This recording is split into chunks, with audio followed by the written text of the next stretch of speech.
ભણશે ગુજરાત આગળ વધશે ગુજરાતના નારા સારા લાગે છે। સ્માર્ટ શાળાની વાતો પણ થાય છે, પરંતુ હકીકત કંઈક અલગ જ છે। દાહોદ જિલ્લાના લીમખેડાની પાલી શાળામાં બાળકો જીવના જોખમે અભ્યાસ કરી રહ્યા છે। શાળામાં ચાલુ અભ્યાસ દરમિયાન છતના પોપડા પડ્યા હતા। બાળકો વર્ગની બહાર હતા અને તેથી સદનસીબે કોઈ દુર્ઘટના સર્જાઈ ન હતી। જો બાળકો ઓરડામાં હોત તો મોટી દુર્ઘટના સર્જાત। શાળામાં 5 થી 6 ઓરડા પણ અતિ જર્જરિત છે। ઓરડાનું નિરીક્ષણ કરી તમામ જર્જરિત ઓરડાને બંધ કરી દેવામાં આવ્યા છે અને હાલ ધોરણ 1 થી 8 માંથી કુલ 6 ઓરડા બંધ કરી દેવાયા છે। 1 થી 8 ધોરણના વિદ્યાર્થીઓ માત્ર 3 જ ઓરડામાં અભ્યાસ કરવા મજબૂર છે। તાલુકા પ્રાથમિક શિક્ષણાધિકારીને તપાસના ઓર્ડર પણ આપવામાં આવ્યા છે। શાળા સમારકામ અંગે કામગીરી શરૂ કરાશે।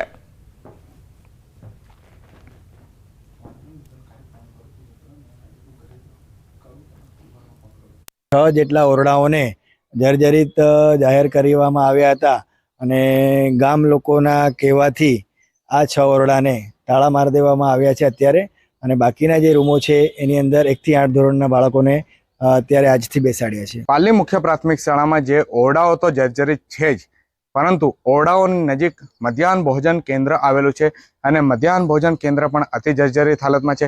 આપ જે અત્યારે આ દ્રશ્યોમાં જોઈ રહ્યા છો, જે મધ્યાહન ભોજન છે, અંદર જમવાનું બની રહ્યું છે, નાના નાના ભૂલકાઓ છે એમને જમવાનું અહીંથી પીરસવામાં આવે છે। અને હાલ જે આપ ઉપરના દ્રશ્યો જોઈ રહ્યા છો, ઉપરના દ્રશ્યોમાં આપને નજરે પડશે કે એક જે બ્લુ કલરની તાટપત્રી બાંધેલી છે, તાટપત્રી જે આમ કરીને બાંધવામાં આવી છે કે ઉપર પણ જે જર્જરિત હાલતમાં છે અને પાણી ટપકે છે, જેના કારણે રસોઈ બનાવવામાં તકલીફ પડતી હોય છે।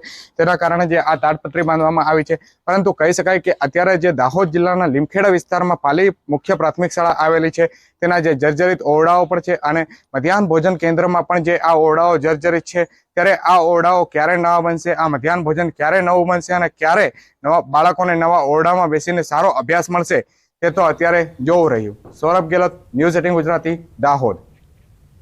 બોટાદ જિલ્લા એઆરટીઓ કચેરીમાં અનઅધિકૃત વ્યક્તિ માટે કલેક્ટર દ્વારા પ્રવેશ બંધી કરતું જાહેરનામું બહાર પડાયું છે।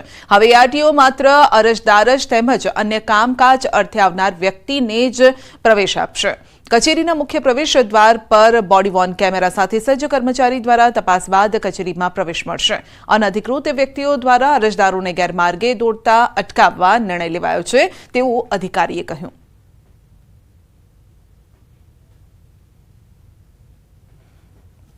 બોટાદ એઆરટીઓ ખાતે અનધિકૃત વ્યક્તિઓને પ્રવેશ અંગેનું પ્રવેશ નહીં આપવા માટેનું જાહેરનામું બહાર પાડવામાં આવ્યું છે, જેનાથી જે જેન્યુન અરજદારો છે એમના કામ ખૂબ સરળતાથી પતે અને લોકોને કોઈ ભોળવીને કે ખોટી રીતે પૈસા ન લે, એના માટે થઈને આ જાહેરનામું ખાસ કરીને બહાર પાડવામાં આવ્યું છે। જર્જરિત કેનાલે ગીર સોમનાથના એક ગામની હાલત બગાડી નાખી છે। સૌની ગામ નજીકથી પસાર થતી કેનાલ જર્જરિત હોવાના કારણે છેલ્લા 8 વર્ષથી પાણી લીકેજ થાય છે અને આસપાસની 100 વીઘા જમીનમાં ખેડૂતો પાક લઈ શકતા નથી। રસ્તામાં નદીની જેમ પાણી વહેતા સ્થાનિકો પણ પરેશાન થાય છે। લાંબા સમય સુધી પાણી વહેવાથી આસપાસના 50થી વધુ ખેડૂતોની આ સમસ્યા છે અને લોકો પરેશાન થઈ રહ્યા છે। અહીં મોટાભાગે મગફળી અને સોયાબીન સહિતની ખેતી લેવાય છે। આ જે કેનાલનું પાણી છે એ ચોમાસા દરમિયાન સતત ચાલુ રહે અને આખા 2.5 કિલોમીટરના રસ્તામાં પાણી ભરાયેલું રહે અને ભરાયા પછી છે ને ખેતરોમાં બધાયના જાય છે, એટલે અંદાજિત 100 વીઘા જેટલી જમીન છે ને એનો પાક નિષ્ફળ થાય। અને આ રસ્તામાં સતત પાણી કેનાલનું આવવાના કારણે ફેલ છે રસ્તો અને વારંવાર રજૂઆત કરવા છતાં કેનાલ ખાતાએ કોઈ જાતનું આમાં કામગીરી કરી નથી। અને પાકમાં વાત કરીએ તો મગફળી અને સોયાબીનના પાકમાં સતત નુકસાન વહી રહ્યું છે, કારણ કે પાણી એટલું આવે છે એના હિસાબે અહીંથી જવા આવવામાં પણ તકલીફ થાય છે। કોઈ મેડિકલની કોઈ પણ જરૂરિયાત પડી હોય તો અહીંથી નીકળવું બહુ કઠણ પડે છે ખેડૂત। જંગલમાં સારણનું પાણી આવે છે ને, જંગલમાં થઈને સીધો અહીંયા જ આવે છે પાણી, એટલે અમારો પાક દર વર્ષે નિષ્ફળ, કારણ કે સતત ચાલુ રહે પાણી, એના લીધે આ પાક આખો નિષ્ફળ જાય છે। બ્રેક પર જતા પહેલા નજર કરીશું ટોપ 3 હેડલાઇન્સ પર। સરદાર સરોવર ડેમની સપાટી 129.11 મીટરે પહોંચી। ઓલિમ્પિકમાં નીરજ ચોપરાએ જીત્યો સિલ્વર મેડલ। અમદાવાદમાં નરોડા પાટા સંચાલિત શિક્ષણ સમિતિના શાસકો જ સરકારના નિયમોને ઘોડીને પી ગયા છે. સરકારની મંજૂરી વિના છેલ્લા 2 મહિનાથી ધોરણ 9ના 6 વર્ગો શરૂ કરી દેવાયા. 300 થી 350 વિદ્યાર્થીઓને આપવામાં આવી રહ્યું છે શિક્ષણ. નગર પ્રાથમિક શિક્ષણ સમિતિના પૂર્વ સભ્ય નરેન્દ્ર જયસ્વાલે આ માહિતી માંગતા ઘટસ્ફોટ થયો છે.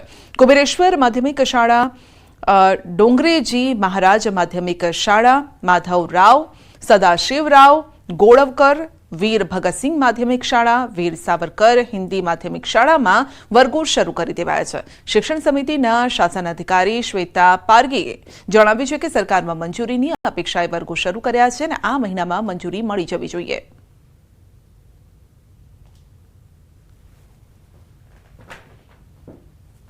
વર્ગો જે નગર પ્રાથમિક શિક્ષણ સમિતિ માધ્યમિક 9મા ધોરણે ચાલુ કર્યા છે એ ગેરકાયદેસર છે અને ગેરકાયદેસર ચલાવી લેવામાં ના આવે કે મારી એ સૂચના છે કાં તો સરકાર એમને તાત્કાલિક પરમિશન આપે છે કાં તો વર્ગો તાત્કાલિક અસરથી બંધ કરી દે.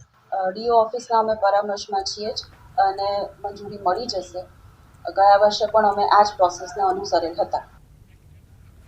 ભણશે ગુજરાત, આગળ વધશે ગુજરાતના નારા સારા લાગે છે. સ્માર્ટ શાળાની વાતો પણ થાય છે, પરંતુ હકીકત કંઈક અલગ જ છે. દાહોદ જિલ્લાના લીમખેડાની પાલી શાળામાં બાળકો જીવના જોખમે અભ્યાસ કરી રહ્યા છે. શાળામાં ચાલુ અભ્યાસ દરમિયાન છતના પોપડા પડ્યા હતા. બાળકો વર્ગની બહાર હતા અને તેથી સદનસીબે કોઈ દુર્ઘટના સર્જાઈ ન હતી.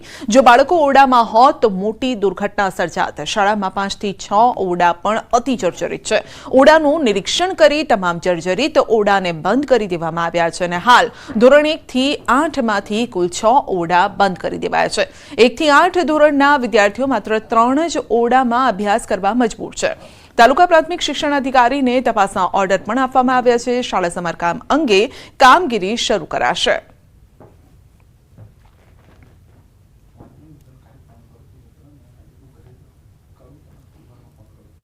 જેટલા ઓરડાઓને જર્જરિત જાહેર કરવામાં આવ્યા હતા અને ગામ લોકોના કહેવાથી આ 6 ઓરડાને તાળા મારી દેવામાં આવ્યા છે અત્યારે. અને બાકીના જે રૂમો છે એની અંદર 1 થી 8 ધોરણના બાળકોને અત્યારે આજથી બેસાડ્યા છે. પાલી મુખ્ય પ્રાથમિક શાળામાં જે ઓરડાઓ તો જર્જરિત છે જ, પરંતુ ઓરડાઓની નજીક મધ્યાહન ભોજન કેન્દ્ર આવેલું છે અને મધ્યાહન ભોજન કેન્દ્ર પણ અતિ જર્જરિત હાલતમાં છે. આપ જે અત્યારે આ દ્રશ્યોમાં જોઈ રહ્યા છો, જે મધ્યાહન ભોજન છે, અંદર જમવાનું બની રહ્યું છે, નાના નાના ભૂલકાઓ છે, એમને જમવાનું અહીંથી પીરસવામાં આવે છે. અને હાલ જે આપ ઉપરના દ્રશ્યો જોઈ રહ્યા છો, ઉપરના દ્રશ્યોમાં આપને નજરે પડશે કે એક જે બ્લુ કલરની તાટપત્રી બાંધેલી છે, તાટપત્રી જે આમ કરીને બાંધવામાં આવી છે કે ઉપર પણ જે જર્જરિત હાલતમાં છે અને પાણી ટપકે છે, જેના કારણે રસોઈ બનાવવામાં તકલીફ પડતી હોય છે. તેના કારણે જે આ તાટપત્રી બાંધવામાં આવી છે. પરંતુ કહી શકાય કે અત્યારે જે દાહોદ જિલ્લાના લીમખેડા વિસ્તારમાં પાલી મુખ્ય પ્રાથમિક શાળા આવેલી છે, તેના જે જર્જરિત ઓરડાઓ પણ છે અને મધ્યાહન ભોજન કેન્દ્રમાં પણ જે આ ઓરડાઓ જર્જરિત છે, ત્યારે આ ઓરડાઓ ક્યારે નવા બનશે, આ મધ્યાહન ભોજન ક્યારે નવું બનશે અને ક્યારે નવા બાળકોને નવા ઓરડામાં બેસીને સારો અભ્યાસ મળશે, તે તો અત્યારે જોવું રહ્યું. સૌરભ ગેહલોત, ન્યૂઝ 18 ગુજરાતી, દાહોદ. બોટાદ જિલ્લા એઆરટીઓ કચેરીમાં અનઅધિકૃત વ્યક્તિ માટે કલેક્ટર દ્વારા પ્રવેશ બંધી કરતું જાહેરનામું બહાર પડાયું છે. હવે એઆરટીઓ માત્ર અરજદાર જ તેમજ અન્ય કામકાજ અર્થે આવનાર વ્યક્તિને જ પ્રવેશ આપશે. કચેરીના મુખ્ય પ્રવેશ દ્વાર પર બોડી વોર્ન કેમેરા સાથે સજ્જ કર્મચારી દ્વારા તપાસ બાદ કચેરીમાં પ્રવેશ મળશે. અનઅધિકૃત વ્યક્તિઓ દ્વારા અરજદારોને ગેરમાર્ગે દોરતા અટકાવવા નિર્ણય લેવાયો છે, તેવું અધિકારીએ કહ્યું.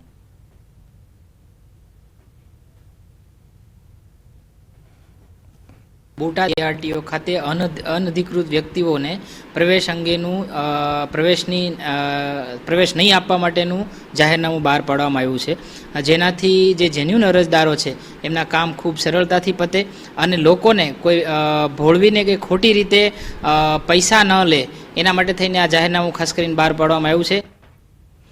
જર્જરિત કેનાલે ગીર સોમનાથના એક ગામની હાલત બગાડી નાખી છે. સૌની ગામ નજીકથી પસાર થતી કેનાલ જર્જરિત હોવાના કારણે છેલ્લા 8 વર્ષથી પાણી લીકેજ થાય છે અને આસપાસની 100 વીઘા જમીનમાં ખેડૂતો પાક લઈ શકતા નથી. રસ્તામાં નદીની જેમ પાણી વહેતા સ્થાનિકો પણ પરેશાન થાય છે. લાંબા સમય સુધી પાણી વહેવાથી આસપાસના 50થી વધુ ખેડૂતોની આ સમસ્યા છે અને લોકો પરેશાન થઈ રહ્યા છે. અહીં મોટાભાગે મગફળી અને સોયાબીન સહિતની ખેતી લેવાય છે. આ જે કેનાલનું પાણી છે એ ચોમાસા દરમિયાન સતત ચાલુ રહે અને આખા 2.5 કિલોમીટરના રસ્તામાં પાણી ભરાયેલું રહે અને ભરાયા પછી છે ને ખેતરોમાં બધાયના જાય છે, એટલે અંદાજિત 100 વીઘા જેટલી જમીન છે ને એનો પાક નિષ્ફળ થાય. અને આ રસ્તામાં સતત પાણી કેનાલનું આવવાને કારણે ફેલ છે રસ્તો, અને વારંવાર રજૂઆત કરવા છતાં કેનાલ ખાતાએ કોઈ જાતનું આમાં કામગીરી કરી નથી.